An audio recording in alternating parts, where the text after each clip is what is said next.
All right, I think it's official. I think we're actually live now. Hello. Hello, the internets. Hello. Hi, guys. We got a really interesting webinar for you today here. I've got a couple of really dynamic guests. A little bit of housekeeping, actually, before I get into the introductions, though. Number one, it's very important for you to realize that a webinar is an interactive thing. That's the nice thing about the interwebs.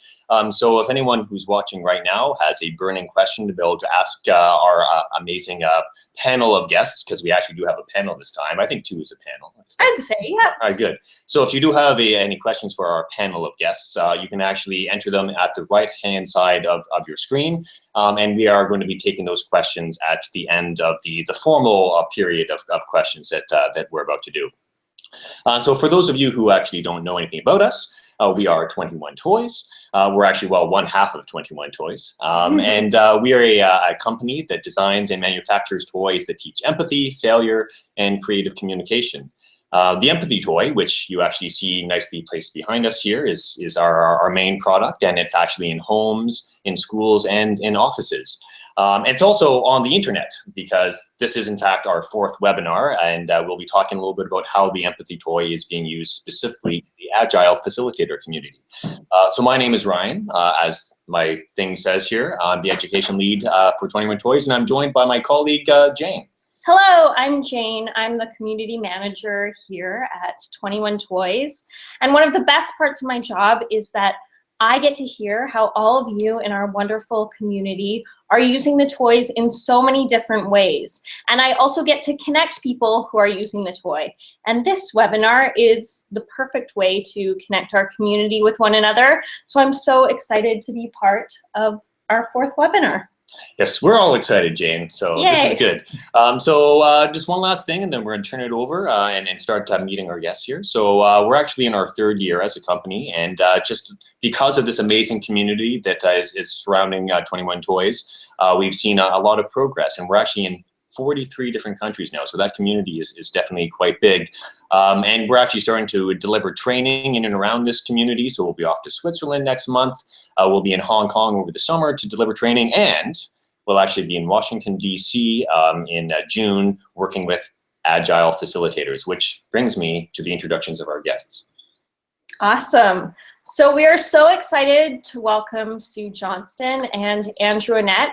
And they're two people who are very active in the Agile facilitation community. And Sue and Andrew are very humble, but I'm going to sing their praises for 1 minute. Do it. They work with a variety of teams in different organizations, and they help people become more creative collaborators and flexible problem solvers. And they are thought leaders in the field of creative facilitation.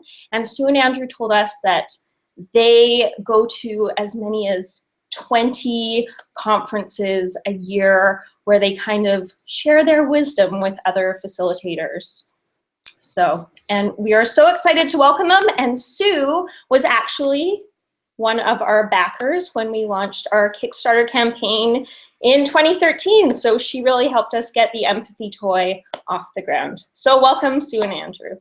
Thank you so much, Jane. Glad to be here. All right, well, we're glad to have you for sure. So when we first met you guys, we actually met you at a Play for Agile conference, which is all about the Agile approach to facilitation and how it intersects with play. Just for those of us who don't know, would you guys be able to give us a little bit of background about what does it mean to be an Agile facilitator? Well, the whole Agile movement, it began in the software development world as people found that it was taking longer and longer to get useful products to market. So they were really motivated to find ways to be more creative and to be more adaptive to really the learning process of growing software. So it started in the software world, but it's blossomed into the broader area of product development. And it's finding its ways into the corners of organizations in HR and in finance and in operations. So started with software, it's found everywhere now. And the focus of it is really a human-centered thing, and it puts the people before the product or the process or the tools that we use to build. So that's the part I love about it. Great. One of the amazing things that I've noticed since I've been learning about Agile is that Agile facilitators seem to be using toys and play a lot in the office around business coaching. So I'm wondering if you two could speak to the value of play in corporate environments. Could I take that one? When I used to see toys, koosh balls, clay, anything like that in the training room when I would walk in, my original response was always like, oh, ugh, we're going to play a stupid game. Only as I actually would play it, I would begin to see the way that play lightens us up, it helps us learn faster, it takes our brain out of that thinky place and puts us in a place where we're actually more receptive. So I've turned from like a complete doubter and, you know, actually hater of play to one who actually uses it and loves it. So it's been a real journey for me. So at the root of what we're doing is inviting people to try a different way of doing work. And if you just explain it to people and hope that they'll get it, it often falls flat. So through play, we can explore these ideas in ways that are very multi-dimensional or sensory for people. They can do it in a safe way and then draw comparisons or analogies as to how they might use this in their actual day-to-day work. It just makes it safer to try on new ideas. Oh, very cool. Definitely, we're on the same wavelength when it comes to the safety of play, I think. But Sue, you said something really interesting about, like, you used to have this assumption you walk in and there's toys and stuff in a corporate environment, and you're like, oh, no, this isn't for me. So not for business. It's not for business, exactly. So I guess it's safe to say that sometimes you have to basically sort of sell the idea of play to overcome that skepticism. So I'd be interested to know, when you're introducing it to someone who, like yourself, used to be a little bit skeptical, how do you make them understand the value of play within a corporate setting? I don't use those words. I call it a simulation. I call it an activity. I call it a learning opportunity. But if I kind of walk in, I mean, you learn based on, you know, who you're interacting with. I mean, there are places where it's, you know, quite acceptable to say, hey, I read this cool toy. But generally speaking, we just would call it an activity, and then let them figure it out. And if they want to call it a toy, and if they want to feel like they were playing, yay. But the big point is for them to experience something and learn from that. Cool. I often pitch it as an opportunity to illustrate an idea or a concept. So we can experience this concept through this vehicle and then talk about how it might be applicable. The other thing that's happening increasingly is this notion of serious play is emerging. And there are a couple of different avenues that it's traveling, but I think it's much more acceptable to be talking about play and introducing play as a vehicle as a vector for new ideas. Yeah, it is cool that there does seem to definitely be a movement around this, and like, so that the seriousness of play, and you said it very nicely there, is sort of an interesting new thing that we're starting to see emerge in the zeitgeist of the corporate world. I want to talk now specifically about, like, the moment when you started realizing that maybe the empathy toy could be a partner to some of the serious play that you guys do in your work. Like, what was it about the empathy toy in particular that got you excited about this particular form of play in regards to the types of clients and work that you guys do? Well, I guess at the heart of it is all of the Agile practices and principles are stacked on top of an assumption that people are effective communicators. And guess what?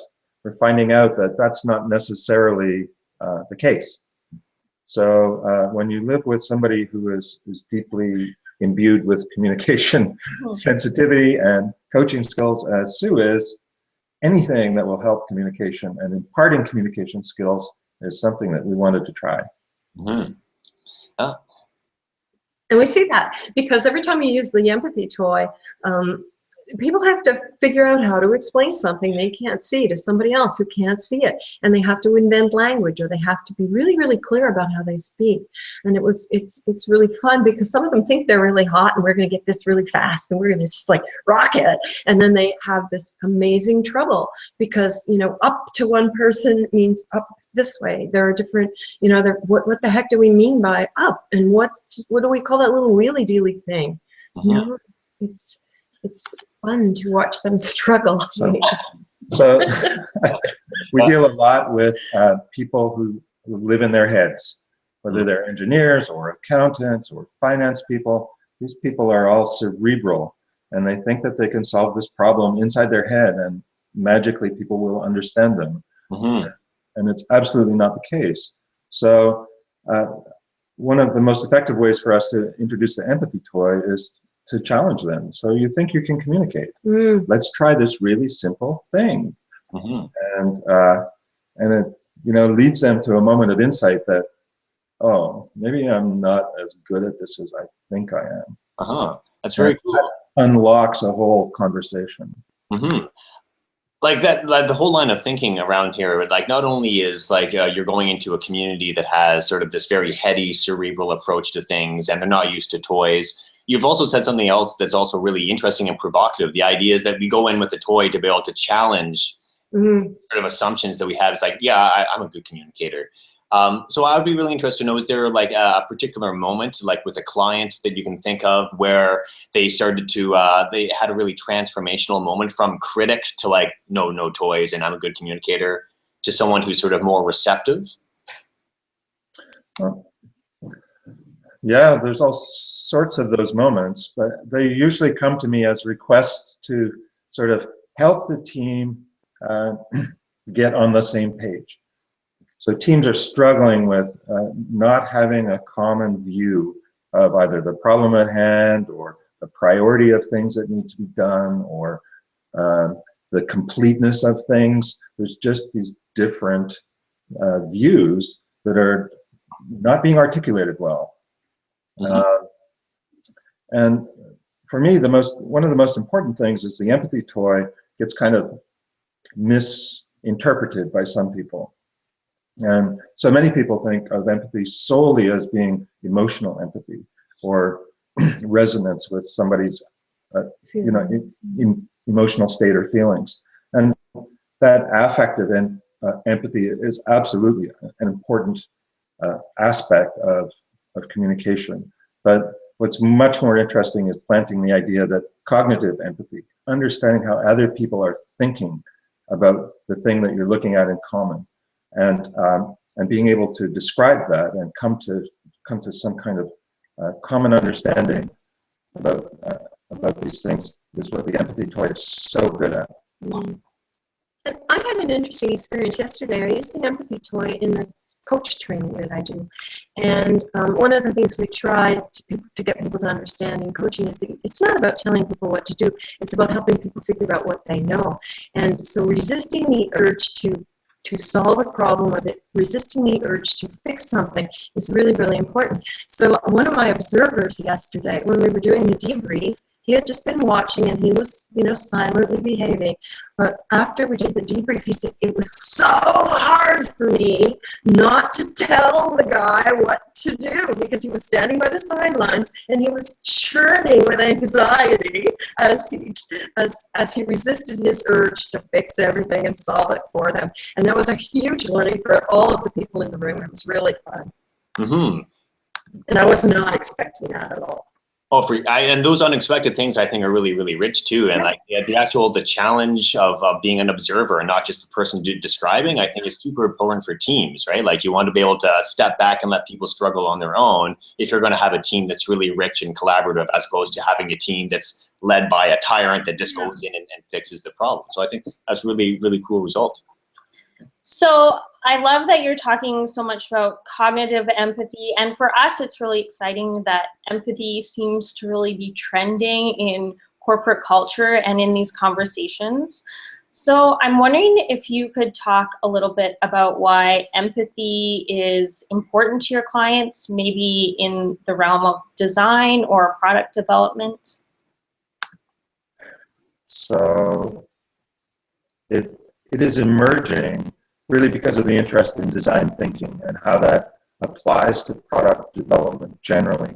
So the whole design community focused at the front end of product development, and somehow that needs to get synchronized with people who are actually building either physical or digital product. And so this central element of design thinking is empathy for customers, empathy for the situations that customers are facing, and how we might contribute to making things attractive or better for them. So that's one place, but how do we fit those things together?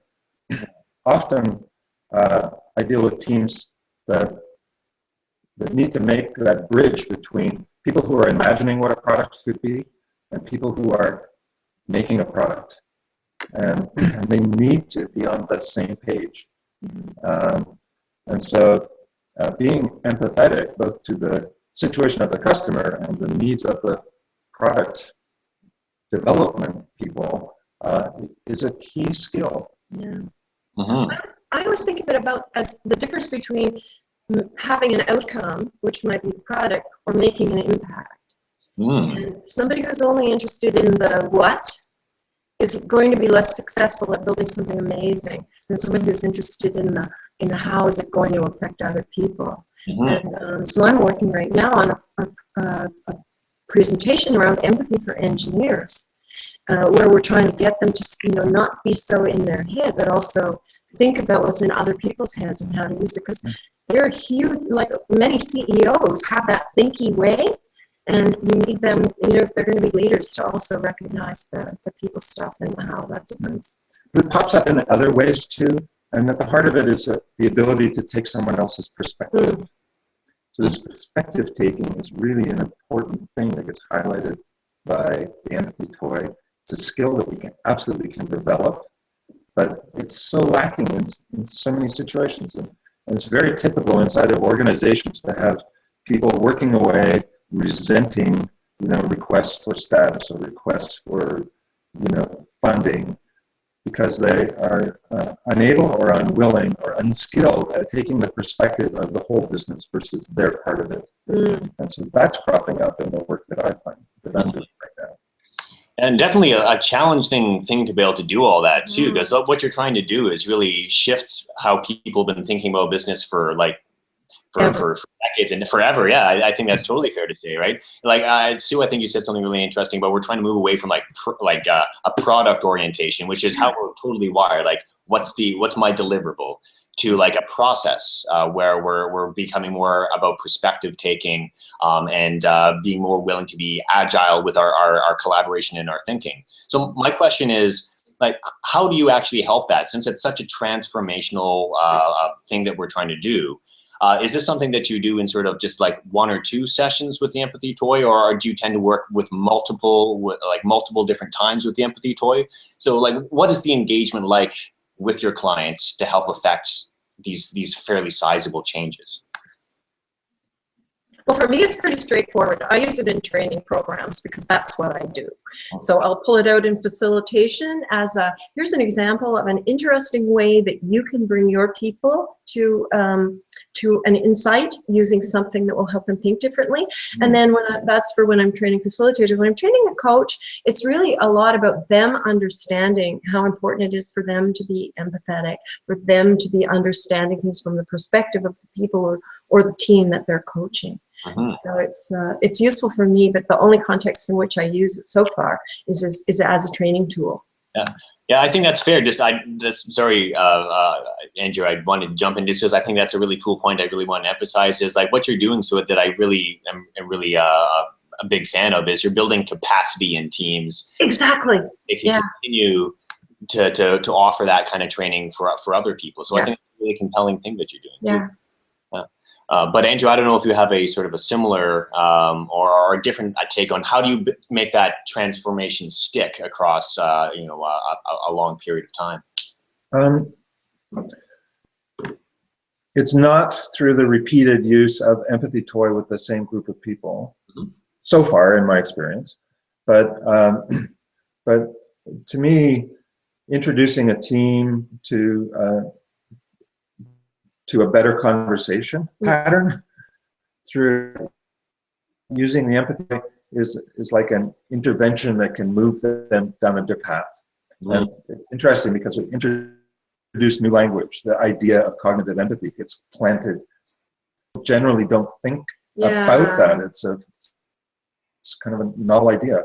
And that causes them to have different conversations. And it's interesting when I go back and revisit these teams, they'll refer back to the session that we had that caused them to talk differently, to look at a situation differently. And then other people hear about it and it kind of grows like a spider plant. So, you know, because I'm using it inside an organization, I can't kind of go around and inflict it on everybody. But, I'm not sure that's the right choice of words. That's going to be the tagline for this. But there's lots of pull. People have this, you know, really positive experience with it, and they tell other teams, and other teams come to my door and say, "Hey, we want to try this on because they had a good time, and we have this problem, and we're willing to give it a go." Oh, awesome, cool.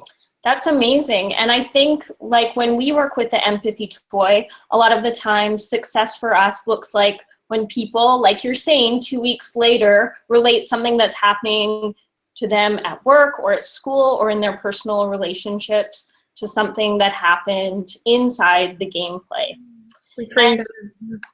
I want to talk just a little bit more about conversations and the power of conversations. And Sue, I know that you just wrote a book on why conversations are important, especially in the workplace. So I'd love to hear, like, after you play the game and after you engage in this blindfolded puzzle experience, what does a good conversation and a good debrief look for you? And how do you lead that debrief? Okay. Well, I usually just say, okay, what was the experience like for you? And I start with the observers, kind of what did you see? Sometimes, and other times I might start with one of the people who are blindfolded. But the observers, because they've sort of not been able to play, I like to engage them early because I don't want them to lose, you know, the trail. But sometimes they're the ones who can see where we would apply this somewhere else. So if I used yesterday for an example, at the end of one of them, somebody said, oh my goodness, this would be a great way for people who are creating the requirements for a product to be able to explain it to the people, the developers who are building it. And it was just another unbidden thing, but it's a thing called story writing, and somebody said, oh my gosh, we could use this in story writing. And so they kind of come up with their own ways. I almost don't even need to say, oh, and how might you find this useful in your real life? I don't need to do that because they do it for us. So it's like it's perfectly easy to just kind of go, hey, what happened, guys? And then let them tell me. Excellent. How about you, Andrew? Well, as coaches, one of our goals is to help people or lead people to the opportunity for insight. They often are trying to make sense of circumstances that they are struggling with, and if you can get them to this aha moment, then that's gold for us. And the empathy toy really helps us do that because these, as participants, they need to resolve this dilemma that they have in front of them. And it's only through building common meaning and common understanding of this very simple thing that they can resolve that. And the aha moment for them is, wow, we need to be using common language. We need to have common concepts about how things slide together or which way is up. And it sounds simple and almost trivial, but almost every empathy toy session I've had, that's been such a powerful, like a lightning bolt for people. And as Sue mentioned, all of the observers see the same kind of thing. They're going like, if only And they get to talk about that, and it's just much more powerful than walking in a room and putting up a set of PowerPoint slides and saying, you guys really should communicate better. So you're saying PowerPoint slides aren't a good way to teach communication? I'm certainly not. The thing that for me is really interesting too is that you have to be conscious of your communication when you're doing this. And so for some people, it's not a normal thing to think about what we're saying. We just kind of spew out what our latest thought was. And so I always think back to a situation where we did one with two people for whom it was their second language, English, and they were talking to each other in English with the toy, and another situation where it was our first language. And the people who had to think about what they were saying, the people for whom English was not a native thing, they were way better at it because they were really thinking. And the people for whom it's like breathing, they messed up big time. So it's really, and people still talk about that today. Yeah. That's so cool. Like, I think one of the most sort of successful and cool moments that can happen in an empathy toy session is when something totally unexpected happens. Yeah, so unexpected. Yeah, and I think that's what makes it a really cool tool to be able to facilitate with. So I think maybe we'll wrap things up with just if you have any other insights into other moments or those sort of transformations or those surprising moments that you could share with us that talk about, like, here, this was a successful session because of this surprise. Can I tell you about the guy who said, I'm never going to wear a blindfold. I'm not ever going near a blindfold. And now he's a facilitator of the empathy. So what did that look like from him going from a place where he would not do it to facilitating the empathy? It was really funny. He didn't write me a note and say, hey, I'm doing facilitating. But I saw him, he's running a session somewhere on the toy, and I thought, oh my goodness, good for you. So for me, some of the big moments are finding people who are so convinced that they don't need to play. Oh yeah. Struggle. I love that. Not because it's painful for them, but because they just get to experience this perspective taking that is so difficult. And it allows them to say, wow, I really need to work on this a little bit more. I led a session in Washington with a bunch of Agile coaches, very, very skilled, smart people who, are so in control of their language, and they're like kings of metaphor and queens of metaphor. And it was almost like, really, can this really help us? Well, give it a go and see. And I watched two really skilled coaches fail at getting, to resolution in a reasonable amount of time. And that was huge learning for both the people around the table. And I was like, wow, if these hotshots can't do it, then maybe we really need to spend some attention to this practice. And it was a wonderful session. Very frustrating. Yes. Well, I think positive frustration can be very useful because, again, like I certainly can be guilty of that certain amount of communication hubris that we definitely we need to understand that we can always continue to learn. And what I think is really cool about that is it's not just you being a good communicator, it's you being a good collaborator with a particular person.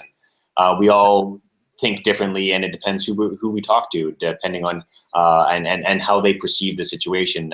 And I definitely think that came out in the session that you just described. So that's awesome. All right. So I guess just one last thing before we can wrap up here, just because this is a webinar after all. A live webinar. A live webinar. That's right. Yes. Actually, before I actually go to the Q&A here, just to be able to show you how live it is, I just wanted to share with our viewers, our tons of viewers, the chaos that existed right before we went on air here. So yeah, and you guys, Sue and Andrew, you guys were very adaptable. You're agile people through and through. But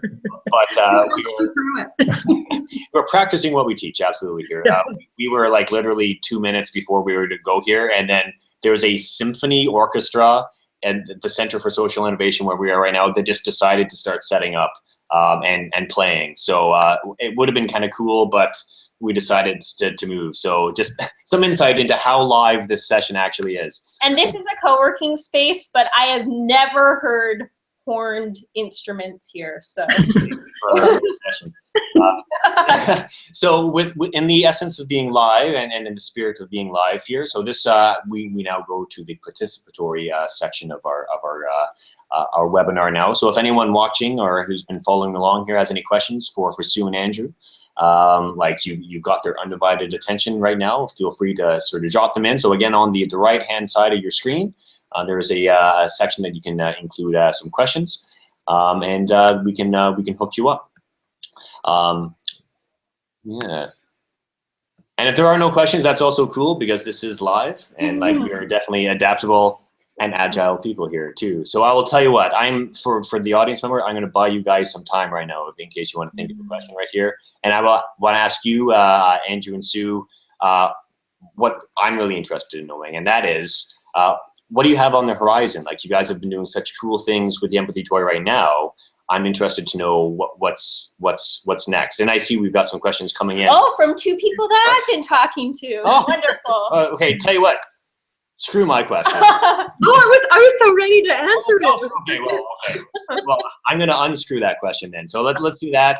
So what's next for you guys, and then we'll take some questions from. We're taking the empathy toy. One of which is the big Agile conference in Atlanta. There are thousands of people there, and so Andrew, put in an idea. Let's do this, and so we're going to be there with the toy, as many as we can find, and share that with a lot of people. So this is a 5-day conference. A single typical session has 100+ people in it.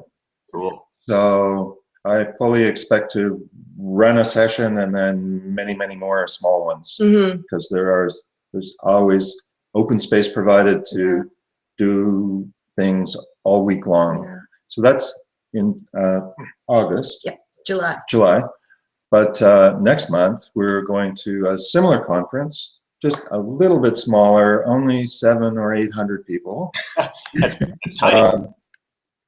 In close to Ann Arbor in Ypsilanti, Michigan. So, and we're doing the same thing there. So the last time I did an interactive session, we've been going to, this conference is called Agile and Beyond. We've been going for 4 years now, presenting every year. This year we're taking the empathy toy. And last year I did another simulation play thing with Lego. And we had to keep people out of the room because I only had 80 sets of Lego. So it was... People are really curious about it. And yeah. So we have lots of fans that we have introduced over the years that we've been sort of slowly leaking this in. We also have people that are waiting for your next product. Yes, but yeah, feel free to shield for the failure toy too, guys. Like it's because of people like you that we're in 43 countries right now.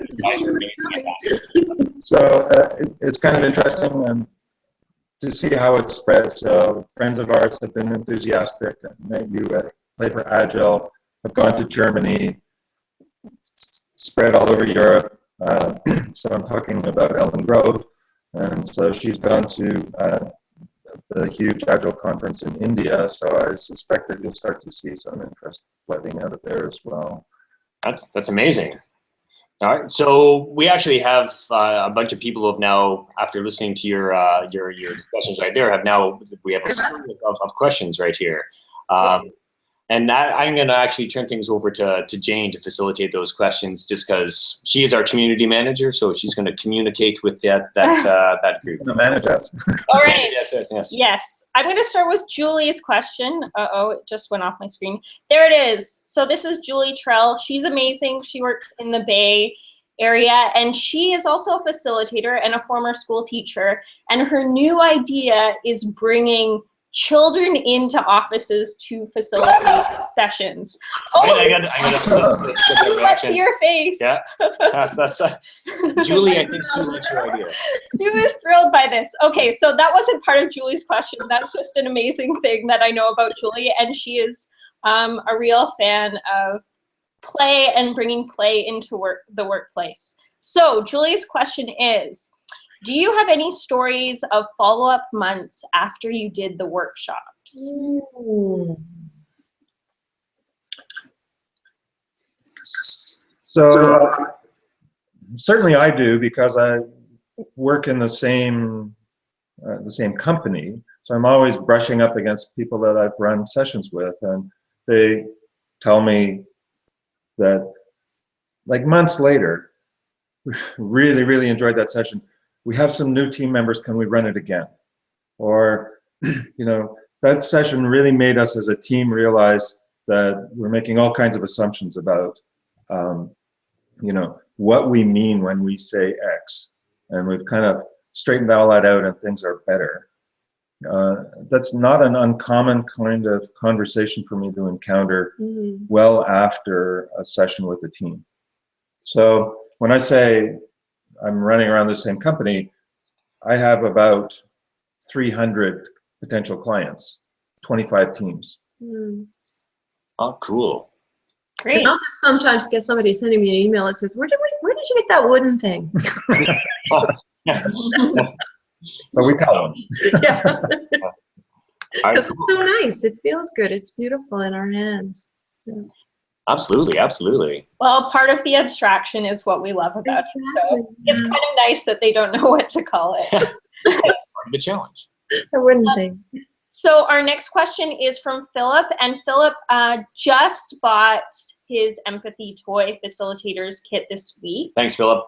And he's wondering, from your perspective, what would be a good first step to start with his kit? He's also part of the Agile community.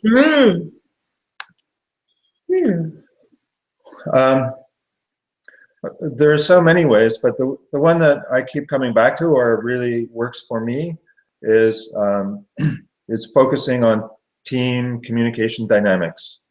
Like, are you guys really on the same page? Let's explore how it is you're communicating with this toy. And that will spark conversations about using common vocabulary or ubiquitous language or challenging assumptions. It's such a rich generator of things that we could possibly do as a team to be more aligned. So I don't think it needs to be any more complicated than that. And often it's like, hey, are you willing to try this? Not gonna hurt. And it's not gonna take a long time, but you may learn something. So sometimes the teams are very reluctant initially, and then we're gone for an hour or an hour and a half easily. Would you do it at the beginning, like at a team launch, or would you do it at a retrospective perhaps? There might be places that you could do things. So Susan is talking about two sort of standard meetings that we have with Agile teams. They'll lift off. So a new team is coming together for the very first time, and they may or may not have worked together before. And that's a perfect time to do this. Or a retrospective, which is a meeting that we hold to look back at what we've done together and imagine what might be an improvement. And celebrate the things that we did really well, and look at the things that didn't land so well, and say, well, what could we do differently? Another perfect time to use this toy. And she's just sparked an idea in my head. Often teams are remote. And that seems like it sparked something in Sue's head. And so now I'm thinking about, how can I use this toy to spark better conversations about how teams that are not physically co-located agree to communicate more effectively. Very, very cool. I'll report back. It's cool. I'm glad this is being recorded. We're going to collect all these brains. Good ideas. That's cool. I'm just going to add one more thing to Philip's question as well here, just as a general rule. Like, this has come out in Sue and Andrew's answers too, and they've done a fantastic job summing this up. But like, the complexity of any sort of empathy toy session comes from the players. So one of the things that they said that really resonated with me, because I've seen it all the time, is that like, if you just let the players sort of play and then stand back, they're the ones that make the connections. They're the ones that are able to say, oh, this would be great if we used it for this. That's the wonderful thing about pieces of wood, is that they don't think for you. It's the processor up here that's going to work. So Philip, just if you put it in people's hands and let them run with it, you'll be really, really pleasantly surprised with the type of outcome that you get. All right. I think we got another just couple questions that we'll wrap up with, and before we close off right here, we have one from email right now. So just a general question here about, is there any one way that's like sort of like a standard way that you set up the empathy toy in an agile scenario, in an agile setting, or does it tend to be specific to the audience? So to what extent do you customize an empathy toy workshop for different audiences? I haven't really had occasion to do that. I just bring the bag in and put it down in front of them. So sometimes we have specific ideas that we want to introduce or pursue. And we may set a context for the session and mention, this is the problem area that you guys have identified. Here's a way for us to explore it, but it doesn't really change the way in which we introduce the toy. Mm-hmm. Kind of like, if you go to a fancy restaurant, you expect to get a fancy meal. You set up the context of we're at the diner, you expect something different. So it's really the setup. It's not the execution. Yeah, I introduce it really as an experiment in communication. We're gonna use this thing. We're gonna play around with it. We're gonna, here's how it works, and let's go see what happens. Mm-hmm, cool. I'll do that last one. Not real structured. Yeah, well, I think that's like real structure is a PowerPoint presentation, right? Yes, that's true. But yeah, exactly. I think that the lack of structure is something that makes it really compelling, because people don't think in a way that is linear in a creative environment. We want to reproduce that with the toy, definitely. But I will say that yesterday I had people who thought it was a competition because I had two teams going at the same time, and somebody really worked hard to make the hardest model they could, so that it would be really, they get lots of points, and then that's not how it works. And I do want to stress for people who are listening that you, as a facilitator, you need to have some structure to the session that you're facilitating. No question about that. It's not like an hour and a half free-for-all. Mm-hmm. So while the actual play is unstructured, we need a container for the exploration and the debrief to happen in a way that's very coherent. Mm-hmm. All right, thank you I think that's excellent. I think that's important. So the play is unstructured, but the format that you put it in definitely has a narrative involving that. And that actually ties in very nicely. We've got another question from Julie. So I think this was kind of piggybacking onto Julie's last question, but she wants to know about the impact of the empathy toy and workshops that you feel have really stuck with teams.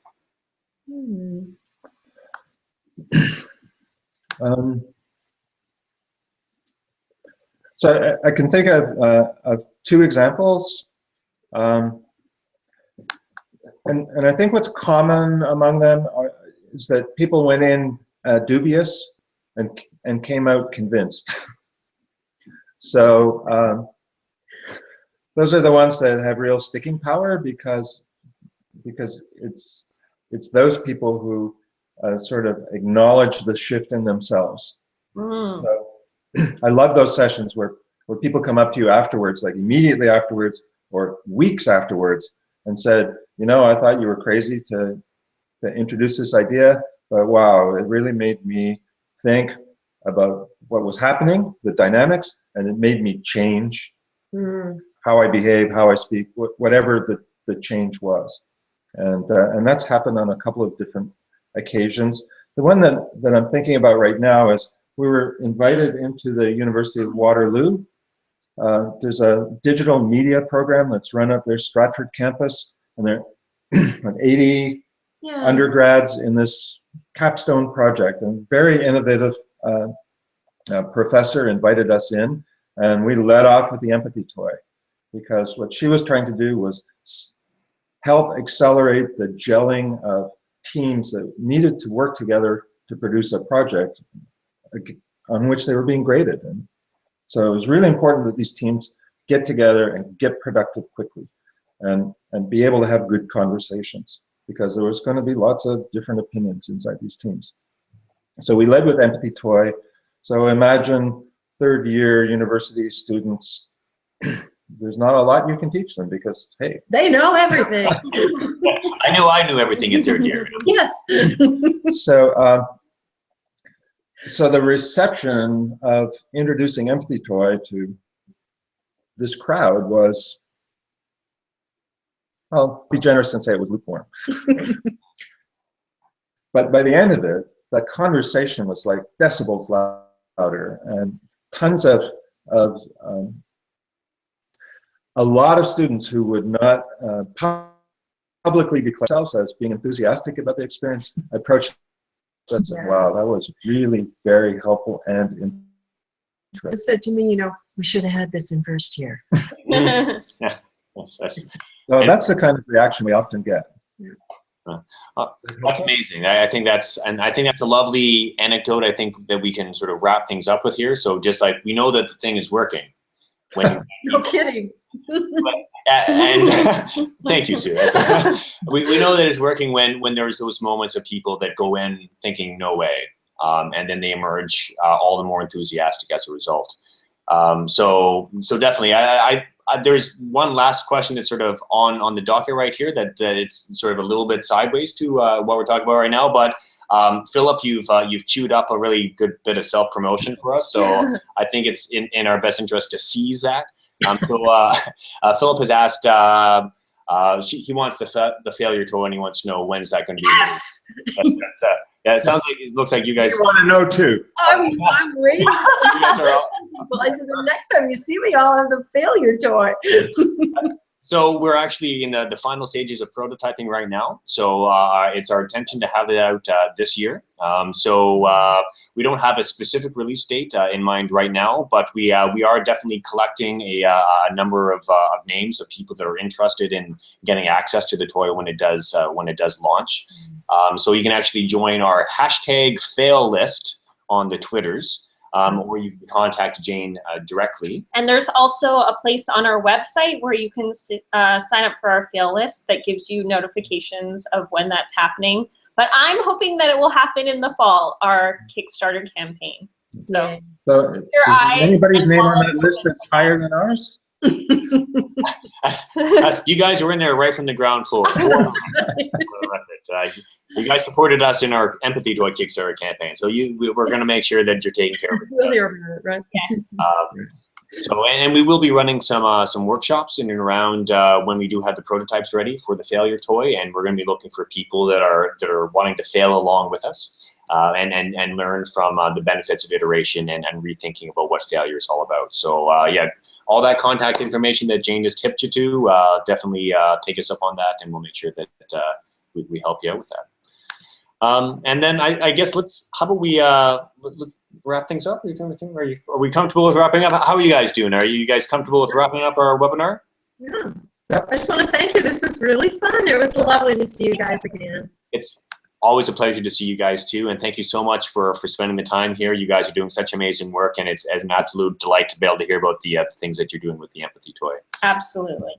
It's just very easy for us to talk about it. That's cool. Well, discussion is the name of the game, right? So one last thing is we offer training. If you're in the Agile community and happen to be in Washington, D.C. in June, we'll be doing a session out there. If you're interested locally as well for training, Jane is the person that you want to contact. We have a session on June 10th and July 15th in Toronto. And Sue and Andrew have taken our training as well. So that's true. All right. Wow.